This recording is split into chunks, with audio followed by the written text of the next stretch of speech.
Hello শিক্ষার্থীরা, শুভ teaching Bangla চ্যানেলে তোমাদেরকে স্বাগত জানাই। তোমরা কি ক্লাস 7 এর প্রশ্নবিচিত্রার 2025-এর বাংলা বিষয়ের প্রথম পর্যায়ক্রমিক মূল্যায়নের সমাধান খুঁজছো? তাহলে এই ভিডিওটি তোমাদের জন্য। আজকের ভিডিওতে আলোচনা করব সপ্তম শ্রেণীর প্রশ্নবিচিত্রা 2025। এই সপ্তম শ্রেণীর প্রশ্নবিচিত্রার বাংলা বিষয়ের যে প্রথম পর্যায়ক্রমিক মূল্যায়ন, সেই প্রথম পর্যায়ক্রমিক মূল্যায়নের বাংলা বিষয়ের সমাধান নিয়ে আলোচনা করব। এই মূল্যায়নের প্রথম স্কুল অর্থাৎ মডেল 1 অংশের সমাধান করা হয়েছে সম্পূর্ণ সমাধান। যদি তোমরা দেখে না থাকো তাহলে অবশ্যই সেই ভিডিওটি তোমরা দেখে নেবে। ডেসক্রিপশন বক্সে লিংক দেওয়া থাকবে, সেখান থেকে তোমরা অবশ্যই দেখে নিও প্রথম সেটের পুরো আলোচনা। আজকের ভিডিওতে আলোচনা করব মডেল 2 এবং মডেল 3 অর্থাৎ 2 নম্বর এবং 3 নম্বর স্কুলের সম্পূর্ণ সমাধান, ছোট এবং বড় প্রশ্নের সম্পূর্ণ সমাধান নিয়ে আলোচনা করব। এই ভিডিওটি তোমরা অবশ্যই পুরো দেখবে। তাহলে চলো শুরু করি আজকের আলোচনা। 2 নম্বর স্কুল হচ্ছে রামকৃষ্ণ মিশন বিদ্যাভবন, মেদিনীপুর। এই স্কুলের প্রথম প্রশ্ন আমরা দেখে নেব। 2 এর প্রশ্ন 1, 2 এর 1 নম্বর হচ্ছে সারি গানের মূল গায়ককে কি বলা হয়? সারি গানের মূল গায়ককে বলা হয় নৌকার মাঝি মাল্লা। 2 নম্বর প্রশ্ন হচ্ছে কেহ দাসে সুবরদে কি দেওয়ার কথা বলা হয়েছে? বঙ্গভূমির প্রতি কবিতায় উদ্ধৃত অংশে কবি দেশমাতাকে অমরত্বের বর দিতে বলেছেন। উনি পছন্দও করতেন। উনি কে? উনি হলেন আচার্য নন্দলাল বসু। গণেশের ছেলেমেয়েরা কোন ধরনের বিজ্ঞানী? গণেশের ছেলেমেয়েরা প্রত্যেকেই কৃতি বিজ্ঞানী। এবার 3 নম্বর দাগের যে সমস্ত প্রশ্ন রয়েছে সেই সমস্ত প্রশ্নের সমাধান আমরা দেখব। 3 এর 1 হচ্ছে প্রদত্ত শব্দগুলি কোন কোন ভাষা থেকে এসেছে? দরবেশ, বালতি। এই দরবেশ শব্দটি কোন ভাষা থেকে এসেছে এবং বালতি শব্দটি কোন ভাষা থেকে এসেছে? দেখো, দরবেশ শব্দটি এসেছে ফার্সি ভাষা থেকে, আর বালতি শব্দটি এসেছে পর্তুগিজ শব্দ থেকে। 3 এর 2 নম্বর প্রশ্ন হচ্ছে বিপরীত শব্দ লেখ। ঈষৎ, প্রবাস। ঈষৎ শব্দের বিপরীত শব্দ হচ্ছে প্রচুর, প্রবাস শব্দের বিপরীত শব্দ হচ্ছে স্বদেশ। 4 দাগের প্রশ্ন এবার আমরা দেখে নেব। আমি প্রথম শুরু করি। কার কি শুরু করার কথা বলা হয়েছে? বক্তার শুরু করার বিষয়টি সংক্ষেপে ব্যাখ্যা করো। প্রখ্যাত ভাস্কর ও চিত্রশিল্পী রামকিঙ্কর বেইজ শান্তিনিকেতনে প্রথম অয়েল পেন্টিং বা তেল রঙে কাজ শুরু করার কথা বলা হয়েছে। এই বক্তার কাজ শুরু করার বিষয়টি ব্যাখ্যা করো। বিষয়টি দেখো, শান্তিনিকেতনের কলা বিভাগে অয়েল পেন্টিং চিত্র মাধ্যমটির সূচনা হয়নি, তাই রামকিঙ্কর এ ব্যাপারে চরম কৌতূহল ছিল। তাই তিনি চিত্র সামগ্রীর দোকানে গিয়ে বলেন, অয়েল পেন্টিং করব, কি রং আছে, কিভাবে করতে হয় দেখান। তারা অয়েল পেন্টিং এর সহজ পদ্ধতি তাকে বলে দেন। এরপর তিনি গার্ল এন্ড দ্য ডগ নামের একটি ভালো তেল রঙের কাজ শুরু করেন। এবার অথবা দিয়ে একটি প্রশ্ন রয়েছে, সেই প্রশ্নটি দেখব। তখন সে সভ্য সমাজ থেকে দূরে থাকার জন্য হিমালয়ের একটা গিরিগুহায় আশ্রয় নিল। কে কি কারণে হিমালয়ের গিরিগুহায় আশ্রয় নিল? দেখো উত্তরটি দেখো। সাহিত্যিক শীর্ষেন্দু মুখোপাধ্যায়ের লেখা পাগলা গণেশ গল্পে গণেশ হিমালয়ের গিরিগুহায় আশ্রয় নিল। কারণ পাগলা গণেশ গল্পে 3589 খ্রিস্টাব্দে পৃথিবীর ছবিটা কেমন হবে তা তুলে ধরেছেন। এই সময়ে প্রায় 150 বছর আগে পৃথিবীতে যখন সুকুমার শিল্প বিরোধী আন্দোলন শুরু হয়েছিল এবং শিল্প, সঙ্গীত, সাহিত্য ইত্যাদি চর্চা বন্ধ হয়ে যাচ্ছিল, তখন সেই বিষয়টি গণেশ মেনে নিতে পারেননি। গণেশ যখন দেখলেন কালের চাকার গতিকে তিনি কোনোভাবে ঠেকাতে পারছেন না, তখন এই সভ্য সমাজ থেকে দূরে থাকার জন্য তিনি হিমালয়ের গিরিগুহায় আশ্রয় নিয়েছিলেন। সেখানে তিনি কি করলেন? সেখান থেকে গণেশ শুরু করেন কবিতা চর্চা, গান গাওয়া, ছবি আঁকার সাধনা। তারপরে 2 নম্বর প্রশ্ন হচ্ছে 21-এর কবিতায় পাখি শব্দের ব্যবহার কতখানি সার্থক হয়েছে তা কবিতার বিভিন্ন পংক্তি উদ্ধৃত করে আলোচনা করো। প্রথম পংক্তি হচ্ছে পাখি সব করে রব রাতি পোহাইল। পাখিদের আওয়াজে যেরকম রাত শেষ হয়, দেশের যুব সমাজ জেগে উঠলো, সেই রকম দেশের দুঃখ দূর হয়, দেশ এক নতুন ভাবে সেজে ওঠে। দ্বিতীয় পংক্তি হচ্ছে পাখির গান শেষ না হতেই তারা ঝরে গেল। দেশের কয়েকজন তরতাজা যুবক যারা বাংলা ভাষায় কথা বলছিল, বাংলা ভাষার জন্য আন্দোলন করছিল, তারা মারা গেল।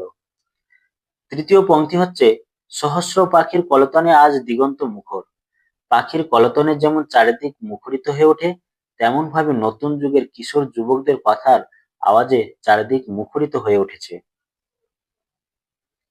4-এর 3 নম্বর প্রশ্ন হচ্ছে কালিয়ার বন কোথায়, সেখানে কিভাবে যেতে হয়? সোনাটিয়াদের বাড়ি থেকে বেরিয়ে গলি, গলির পরে বড় রাস্তা, তারপর গির্জা, গির্জার পরে গোরস্থান, গোরস্থানের পরে আছে শুনশুনির মাঠ, আগে সেখানে ডাকাত পড়তো।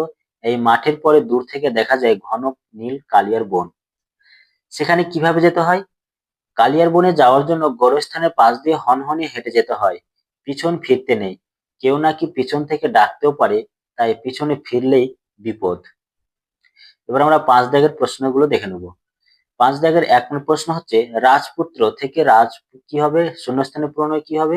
শূন্যস্থানে হবে রাজপুত্তুর, অর্থাৎ রাজপুত্র থেকে রাজপুত্তুর, রাজপুত্তুর থেকে রাজপুত শব্দটি এসেছে। ৫ ২ নম্বর প্রশ্ন হচ্ছে, মাছ শব্দটি বাংলায় কিভাবে এসেছে? মৎস্য থেকে মৎস্য, মৎস্য থেকে মাছ, অর্থাৎ মৎস্য হচ্ছে তৎসম শব্দ, মৎস্য হচ্ছে প্রাকৃত শব্দ, আর এই মাছ হচ্ছে বাংলা শব্দ। ৫ নম্বর প্রশ্ন হচ্ছে, দুটি প্রাদেশিক শব্দের উদাহরণ দাও। হিন্দি কাহিনী ঝান্ডা, গুজরাটি হরতাল খাদি। কাঁটা শব্দটি কি ধরনের শব্দ? কাঁটা শব্দটি তদ্ভব শব্দ। তৎসম ও তদ্ভব শব্দের মধ্যে একটি পার্থক্য লেখো। তৎসম শব্দগুলি সংস্কৃত থেকে সরাসরি বাংলা ভাষায় গৃহীত হয়েছে, অপরপক্ষে তদ্ভব শব্দগুলি প্রাকৃত স্তরে পরিবর্তিত হয়ে বাংলায় প্রবেশ করেছে। এবার আমরা ৩ নম্বর স্কুল দেখে নেব। ৩ নম্বর স্কুল যাওয়ার আগে তোমাদেরকে বলে রাখি, এই ভিডিওর যে ২ নম্বর সেট এবং ৩ নম্বর সেট যে আলোচনা করছি, এই আলোচনার পিডিএফ অংশ তোমরা পেয়ে যাবে। পিডিএফ অংশ তোমরা কোথায় পাবে? পিডিএফ অংশ তোমরা ডেসক্রিপশন বক্সে লিংক দেওয়া থাকবে, সেখান থেকে তোমরা পেয়ে যাবে। আর এছাড়া পেয়ে যাবে শুভ টিচিং বাংলা বলে একটি টেলিগ্রাম চ্যানেল রয়েছে, সেই টেলিগ্রাম চ্যানেলে তোমরা পেয়ে যাবে। তাহলে টেলিগ্রাম চ্যানেলটির নাম কি? শুভ টিচিং বাংলা।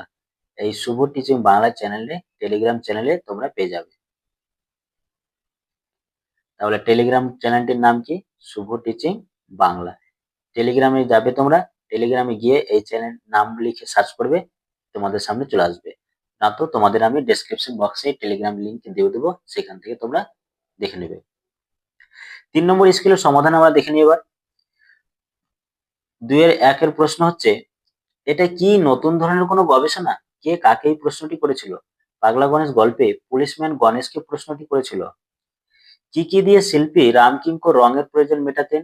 গাছের পাতার রস, বাটনা বাটা শিলের হলুদ, মেয়েদের পায়ের আলতা ও মুড়ি ভোজা খোলার চাঁচা ভূষকালি দিয়ে শিল্পী রামকিঙ্কর রঙের প্রয়োজন মেটাতেন।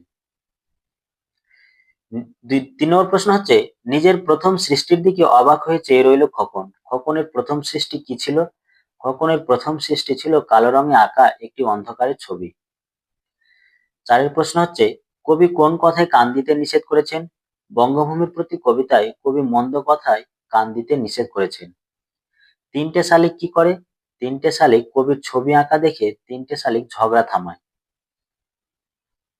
৬ নম্বর প্রশ্ন হচ্ছে, একুশের কবিতায় কোন কোন লোকগানের উল্লেখ আছে?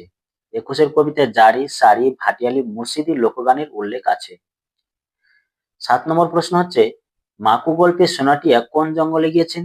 মাকু গল্পে সোনাটিয়া কালিয়ার জঙ্গলে গিয়েছিল।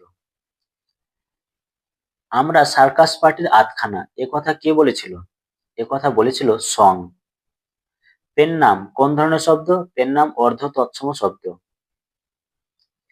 তদ্ভব ও তৎসম শব্দ যুগে দুটি সংকর শব্দের উদাহরণ দাও। মাঝরাতি তদ্ভব ও তৎসম, কাজললতা তদ্ভব ও তৎসম। ভাত শব্দটি উৎসগত বিবর্তন দেখাও। ভক্ত থেকে ভত্ত, থেকে ভাত। ভক্ত হচ্ছে সংস্কৃত, ভত্ত থেকে প্রাকৃত, আর ভাত হচ্ছে বাংলা। ২ এর ১২ নম্বর প্রশ্ন হচ্ছে, মেয়ে শব্দটির সংস্কৃত রূপ কি? মেয়ে শব্দটির সংস্কৃত রূপ হচ্ছে মাতৃকা। খাঁটি দেশি শব্দের দুটি উদাহরণ দাও। খোঁজ, ঘুম। দুটি মুন্ডমাল শব্দের উদাহরণ দাও।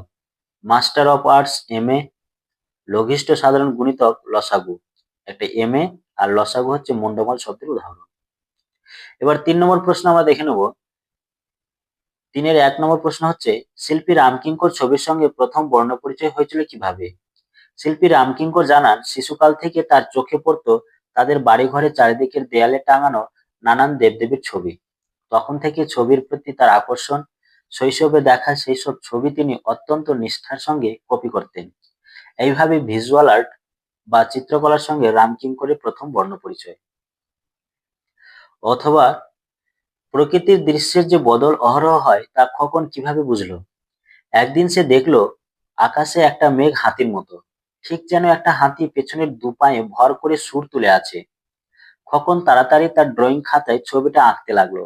আঁকা শেষ হবার পর মিলিয়ে দেখতে গেল ঠিক হয়েছে কি না। গিয়ে দেখে হাতি নেই, প্রকাণ্ড একটা কুমির শুয়ে আছে। হাতি কুমির হয়ে গেছে। এই দেখে খোকন বুঝলো প্রকৃতির দৃশ্যের বদল হয়।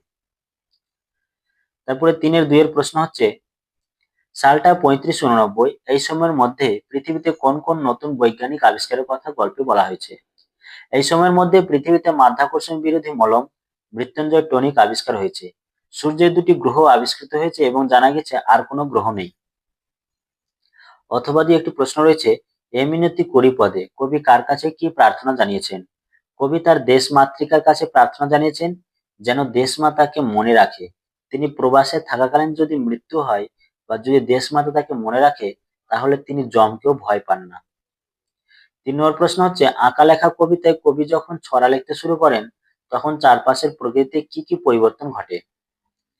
আঁকা লেখা কবিতায় যখন ছড়া লিখতে শুরু করেন সেই সময় চাঁদের আলো দুধের স্বরের মতো মাঠে পুরু হয়ে জমে ওঠে। সেই সময় বাতাসে অল্প কাঁপনও লাগে। কবির মনে হয় তারার দল তখন মালা হয়ে খুব গোপনে তার কাছে নেমে আসে। ওই সময় 10টা জোনাকি যেন অন্ধকারে বকুল গাছে অ আ লিখতে থাকে। 3-এর 4 প্রশ্ন হচ্ছে, মাছরাঙা পাখির কেমন দেখতে? সে মৎস্য শিকার ভুলে যায় কেন? মাছরাঙা পাখি নীল রঙের দেখতে। সে কবির চিত্র আঁকা দেখে মৎস্য ভুলে যায় এবং কবিকে তার নীল রংটি ধার দিতে চায়। এই ছিল আজকের আলোচনা।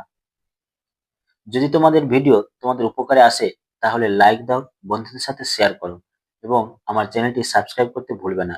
পরবর্তী পর্যায়ে সমাধান পেতে বেল আইকনটি প্রেস করো। ধন্যবাদ। ভালো থেকো, সুস্থ থেকো।